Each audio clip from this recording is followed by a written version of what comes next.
जय श्री राधे कृष्णा। आज मैं जो दिव्य आख्यान सुनाऊंगी वह महाशिवरात्रि के विषय में है और किस तरह से महाशिवरात्रि व्रत का अनजाने में भी कर एक व्याध जो है, जो निर्मम हत्या करने वाला था, वह भगवान शिव का आशीर्वाद प्राप्त कर लिया और वह राजा बना और किस तरह से उसने व्याधेश्वर शिवलिंग की स्थापना की और शिव सायुज को प्राप्त किया। तो इस दिव्य आख्यान को आप भी सुनिए और इसका लाभ जरूर उठाइए।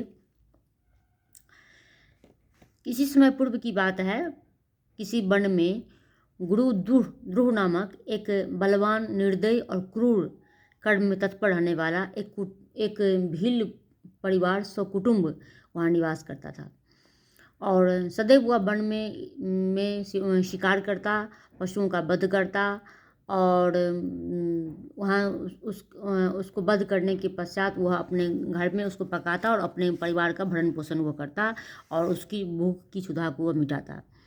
बालकाल से लेकर आज तक उस व्याध ने कभी कोई शुभ कर्म नहीं किए, कभी व्रत नहीं किया, कभी नाम जप नहीं किया और सदैव वह पाप लगन में, हत्या करने में, वन प्राणियों की हत्या करने में वह सदैव वह लगा रहा। तो इसी बीच एक दिन इस जीवन चक्र के इस क्रम में एक दिन शिवरात्रि का वह महान उत्तम व्रत करने का वह दिन आ गया और जिसका उस पापात्मा, दुष्टात्मा और वह पशु पक्षी के हत्या करने वाला वह हंता, उसको किसी भी प्रकार के शिवरात्रि के पूजा और उसके महात्म का ज्ञान नहीं था। वह उससे अज्ञान था।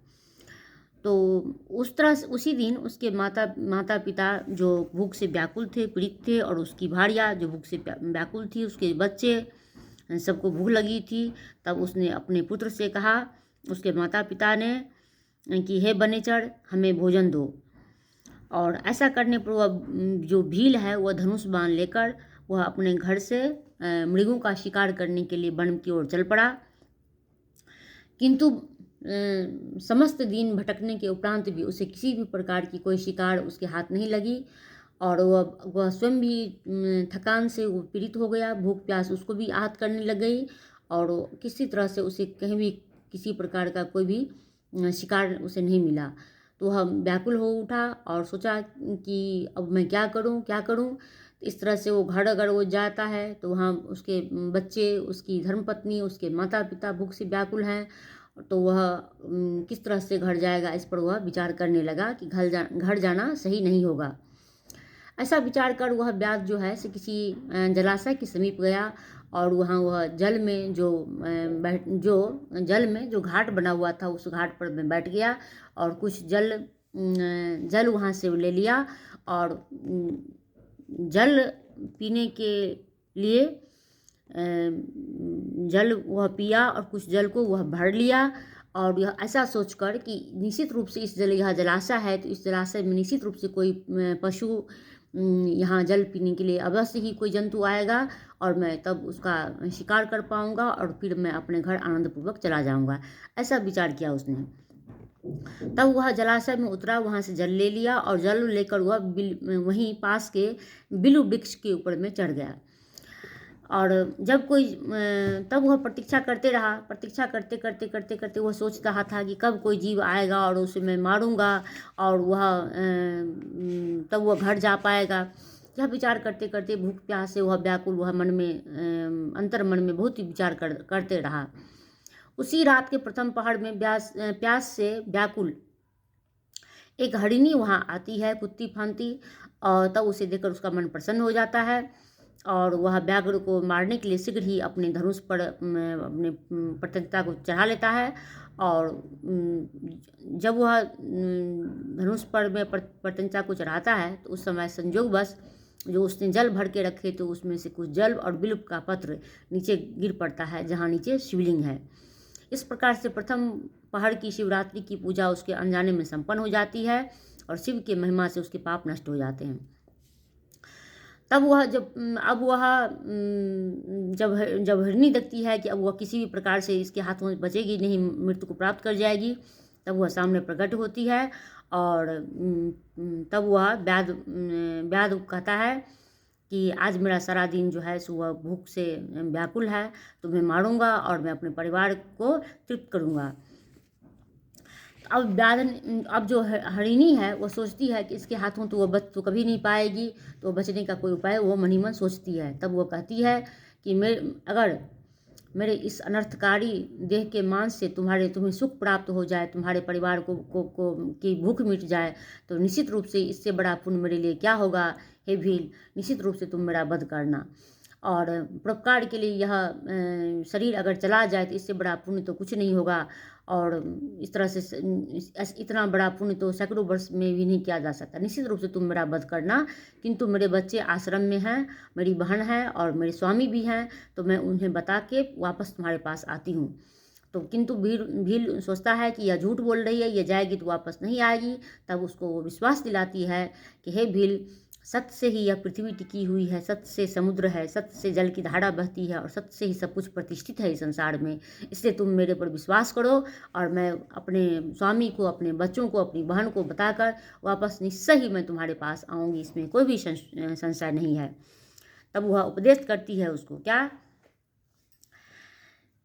कि अगर मैं तुम्हारे पास लौट कर नहीं आऊँ तो त्रिकाल संध्या उपासना करने वाले ब्राह्मण या अपने स्वामी की आज्ञा का उल्लंघन करने वाले, कर्म में तत्पर रहने वाले स्त्रियों को जो पाप लगता है, कृतध्वन को जो पाप लगता है, शिव विमुख को जो पाप लगता है, परद्रोही को जो पाप लगता है, धर्म का उल्लंघन करने वाले को जो पाप लगता है, विश्वासघाती और छल करने वाले को जो पाप लगता है, वह सब पाप मुझे लग जाए। इसलिए हे भील, मेरे ऊपर तुम विश्वास करो। और इस तरह से वो नाना प्रकार का शपथ ग्रहण करती है और भील को विश्वास दिलाकर वो अपने घर को चली जाती है। तत्पश्चात अपनी बहन को ढूंढते हरिणी की जो दूसरी बहन है, जो उसके आश्रम में रहती है, वो भी वहाँ पर पहुँच जाती है। अब भील जब देखता है तो सोचता है कि नहीं, अब तो इसका वध अवश्य ही करूँगा। तब वह अपने धनुष बाण को संभाल लेता है और वो फिर वो प्रतिज्ञा चढ़ाने लगता है। तत्पश्चात जो उसके पास जल भरे हुए हैं और जो बिल्व का वो वृक्ष जो हिलता है, उसकी प्रतिज्ञा चढ़ाने से उसके हिलने डुलने से वह निश्चित रूप से नीचे शिवलिंग जो है उस पर में कुछ जल की बूंदें और बिल्व वृक्ष का वह पत्र कुछ उस पर में फिर से गिर जाते हैं। तो इस तरह से महात्मा सदाशिव की दूसरे पहाड़ की पूजा भील के द्वारा अनजाने में हो जाती है, जो उसके लिए सुखप्रद होता है। पुनः हरिणी उसके सामने प्रकट होती है और सोचती है मनी मन, यह व्याध जो भूख से व्याकुल है और निश्चित रूप से यह मुझे बंद कर डालेगा। तो अब वो अपने बचने का फिर से पुनः हुआ उपाय सोचती है और कहती है कि उसे, हे भील, मैं तो धन्य हूँ कि आज मेरा यह शरीर किसी दूसरे के परोपकार के काम में आएगा, किंतु मेरे घर पर मेरे बच्चे हैं जो मेरे लिए रास्ता देखेंगे। मैं अपने स्वामी को, अपने बच्चे को सौंप दूँ और निश्चिंत होकर मैं तुम्हारे पास अवश्य ही आऊँगी और तुम मेरा वध अवश्य कर लेना। तो इस प्रकार से फिर ये जो हिरणी की जो बहन है वह भी उसको उपदेश देती है, कहती है कि जो मनुष्य जिस प्रकार किसी महात्मा का सुयश नष्ट हो जाता है, या जो मनुष्य अपने विवाहिता स्त्री को छोड़कर दूसरी स्त्री के साथ समागम करता है, वेद धर्म का जो उल्लंघन करने पर जो मनमाने मार्ग से चलता है, विष्णु भक्त होकर भी जो शिव की निंदा करता है, माता पिता के मासिक धर्म श्राद्ध पर जो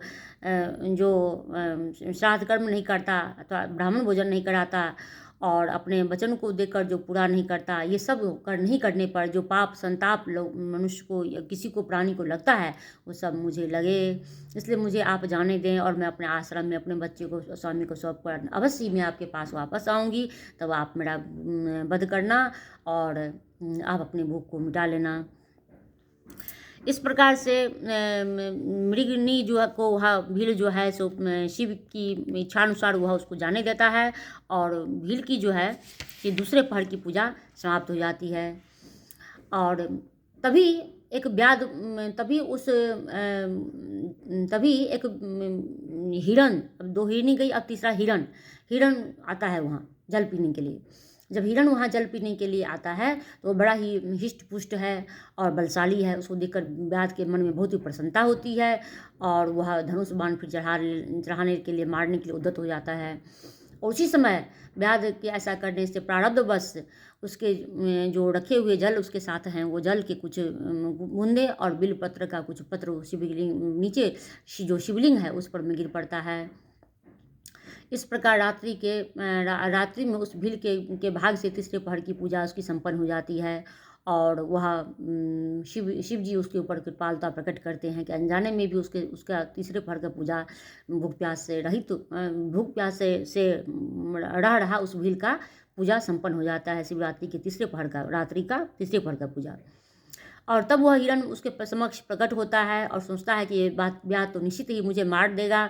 तब वह अपने मधुर वचनों से उसको समझाता है, उपदेश करता है कि मैं तो धन हूँ, मैं तो हिष्ट पुष्ट हूँ, तो मुझे मारकर निश्चय ही तुम्हारी तृप्ति हो जाएगी और तुम्हारे भूख प्यास भी मिट जाएगी। निश्चित रूप से तुम मेरा वध करना और यह शरीर अगर दूसरे के काम आ जाए तो निश्चित रूप से ये इससे बड़ा उपकार तो कोई नहीं होगा। किंतु मैं अपने बच्चों को मेरे जो आश्रम में रहते हैं मैं उसकी माता को सौंप कर और सभी को धैर्य दे दूंगा, क्योंकि मैं अपने आश्रम का स्वामी हूँ और तब मैं तुम्हारे पास पुनः मैं वापस आऊँगा। तो ये सब कहने पर व्याध को मन में बहुत ही विस्मय होता है कि सब एक ही तरह से बात कहते हैं, लेकिन फिर वह विरोध भी नहीं करता है। इस तरह से शुद्ध भाव से वह उसका जो शिवलिंग पर 3 पहर की 3 बार उसने जो पूजा उसके अनजाने में हुई, इससे उसका मन भाव जो है शुद्ध हो जाता है, उसके पाप नष्ट होने लग जाते हैं और निश्चित रूप से जो व्याध है वह उसको वहाँ जाने की, अपने आश्रम पर जाने की के विषय में कहते हैं कि इससे पूर्व भी जो 2 हिरनी है वो झूठ बोल कर चली गई, अभी तक वापस नहीं आई। तब व्याघ्र उसको कहता है कि नहीं, मैं झूठ नहीं बोलता, मैं सारा चराचर ब्रह्मांड जो है सत्य से प्रतिष्ठित है, जिसकी वाणी मिथ्या होती है उसके पाप नष्ट पुण्य नष्ट हो जाते हैं। और हे भील, तुम तो मेरी सत्य प्रतिज्ञा को सुनो। संध्या काल में गलत आचरण करने वाले, शिवरात्रि के दिन भोजन करने वाले, झूठी गवाही देने वाले, किसी का धन हरण करने वाले, किसी को धरोहर को हड़प लेने वाले, या संध्या रहित ब्राह्मण से जो शिव नाम का उच्चारण नहीं करते और इस तरह से जो दूसरे का उपकार भी नहीं करते। शिव पर्व के दिन जो बेलपत्र शिव पर्व के दिन जो बेल के तोड़ने से या अभक्ष भोजन करने से या शिव पूजन किए बिना जो शरीर में भस्म लेपन किए बिना जो भोजन करता है, इस सब में जो पाप लगता है वह सब पाप मुझे लगे अगर मैं अपने बच्चों को उसकी माता को सौंप कर सबको ढाढ़स बनाकर वापस नहीं आऊँ। तो इस तरह से शीघ्र आने की बात कहकर वह प्रतिज्ञा करता है, शपथ लेता है और सब ये मृगी ये सब अपने आश्रम पर जाकर परस्पर मिलते हैं, एक दूसरे से सब अपनी बात को सब निवेदन करते हैं, समाचार सुनाते हैं किस तरह से भील के साथ उनकी पूर्व में वार्तालाप हुई, सब अपनी अपनी बात को कहते हैं।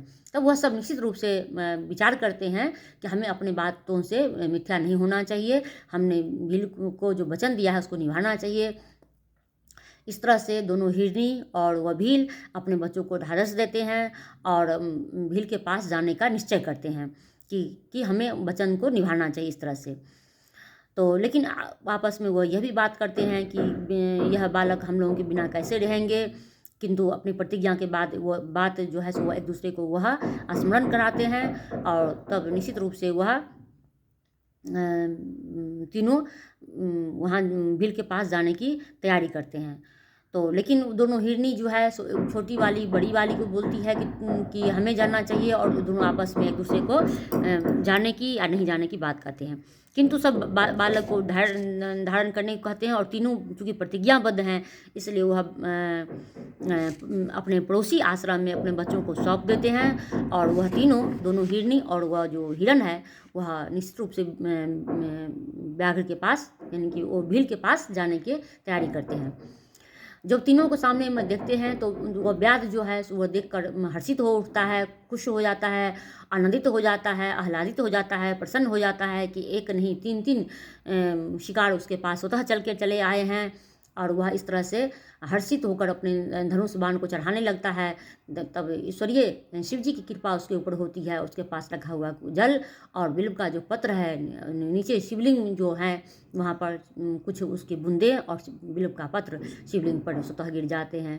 इस तरह से उस व्याध के द्वारा चतुर्थ पहर की पूजा संपन्न हो जाती है। उसके सारे सारे पाप नष्ट हो जाते हैं क्षण मात्र में। और दोनों मृगियाँ और मृग भी सख्यतापूर्वक उसको कहते हैं कि हम पर कृपा करो और हमें हमारे शरीर का तुम भक्षण करो और हमारे जीवन को तुम सार्थक करो हे भील। इस तरह से यह बात सुनकर भील को बड़ा ही आश्चर्य होता है। वह शिव जी की पूजा के प्रभाव से उसके भीतर जो है पाप जब नष्ट हो जाता है तो ज्ञान का प्रकाश होता है। उसके पाप सभी शिव योग से, उसके शिव कृपा से उसके पाप नष्ट हो गए हैं। अनजाने में उसकी पूजा 4 पहर की हो चुकी है। उसका मन शुद्ध हो गया है। उसका जो दूषित मन था वह अब पुण्यमय हो गया है। और तब वह ज्ञान रहित मन में सोचता है कि यह जो ज्ञान नहीं है इस मृग के पास, तो कितना यह अपने वचन को निभाने के लिए, वचन की लाज रखने के लिए यह तीनों पूरे परिवारजन अपने बच्चों को बिलखता छोड़कर यहाँ पर अपने वचन निभाने के लिए आया है, परोपकार करने के लिए कि इसका शरीर जो है किसी के परोपकार में अगर आ जाएगा तो निश्चित रूप से इसका जीवन धन्य है। और मैं मनुष्य शरीर पाकर भी मैं जब से जन्म लिया हूँ तब से मैं पाप और पाप केवल पाप ही करे जा रहा हूँ।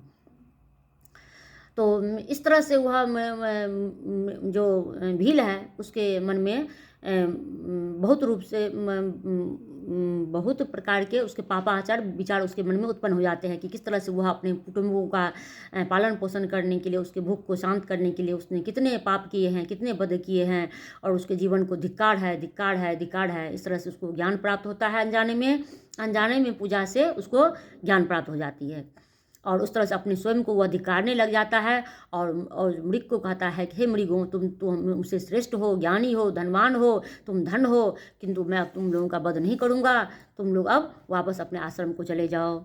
इस प्रकार से कहने पर शिव जी प्रसन्न होते हैं और लोक पूजित उत्तम स्वरूप को उसे दिखा देते हैं शिव जी व्याध को, उस भील को। और जो व्याध हैं वो शिव जी के स्वरूप को देखकर क्षण भर में वह मुक्त हो जाता है सभी पापों से और शिव के चरणों में गिर पड़ता है। शिव जी प्रसन्न होकर उसको नाम देते हैं गुहि। गुहि ऐसा नाम देकर उसको कृपा दृष्टि से क्षण भर शिव जी देखते हैं, बाबा देखते हैं और इस प्रकार उसको कहते हैं कि हे गुहि, ये वही गुहिराज हैं जो श्री राम को केवट पार कराने, केवट यानी कि केवट के नैया में पार कराने के लिए वहाँ पर वह श्रृंगेरपुर में उनसे मिलने आए थे। तो यही वह भील है। पूर्व जन्म में वो जो श्रृंगेरपुर का जो राजा बना भील, वो पूर्व में यही भील था। तब उसका नाम गुहिराज था वो। तो वही गुहि भगवान शिव ही उस भील को नाम देते हैं गुहि और उसको कहते हैं कि तुम श्रृंगेरपुर में जाओ, वहाँ उसको अपनी राजधानी बनाओ और वहाँ दिव्य सुखों का तुम उपभोग करो, उसका आनंद लो अपने परिवार सहित। इस तरह से अक्षय रूप से तुम्हारे वंश की वृद्धि होगी, तुम देवताओं में प्रशंसनीय होगे और साक्षात श्री हरि यानी श्री रामचंद्र जी तुम्हारे घर पधारेंगे और मेरे भक्तों में से प्रेम करने वाले तुमसे वह मित्रता करेंगे और मेरी सेवा में आसक्ति वाले तुमको दुर्लभ मोक्ष की प्राप्ति भी कराएंगे। तो इस तरह से शिव जी का उस भील को अनजाने में हुए पूजा से शिव जी का दर्शन हुआ। जीवन में सभी पापों से वह मुक्त हो गया और एक दिन शिव जी की कृपा से श्री नारायण उसके घर पधारे और श्री राम जी की कृपा से उसे मोक्ष की प्राप्ति हुई।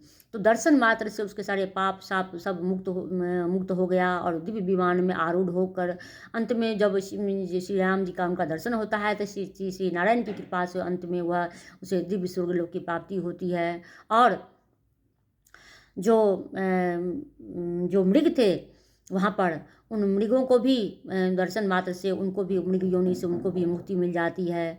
और तब शिव जी उस भील के द्वारा जो शिवलिंग की जो पूजा हुई, बिलपत्र के नीचे जो शिवलिंग बनी थी उसकी जो पूजा हुई वह अड़बुदाचल पर्वत था और वह व्याधेश्वर, चूँकि व्याध ने उसकी सर्वप्रथम पूजा की इसलिए वह व्याधेश्वर शिवलिंग के नाम से प्रतिष्ठित हुए। वह शिवलिंग जिनके दर्शन पूजन मात्र से मनुष्य के सभी पाप नष्ट हो जाते हैं और मोक्ष को प्रदान करने वाला वह शिवलिंग निश्चित रूप से व्याधेश्वर शिवलिंग है जो अड़बुदाचल पर्वत पर स्थित है। तो इस तरह से अज्ञानवश ही सही श्री राम की कृपा एक दिन गुहिराज को प्राप्त होती है और वह शिव सायुज को प्राप्त कर लेता है और भक्ति भाव से वह शिव जी की पूजा आराधना में वो लगा रहता है और हिरणों को भी मुक्ति मिल जाती है। तो इस तरह से शिवरात्रि की जो पूजा है वो किसी भी उन शिवरात्रि का व्रत का जो महात्म है, शिवरात्रि का जो व्रत है, इसके किसी भी अन्य पर्वों से, इसके उपवासों से तुलना नहीं की जा सकती है।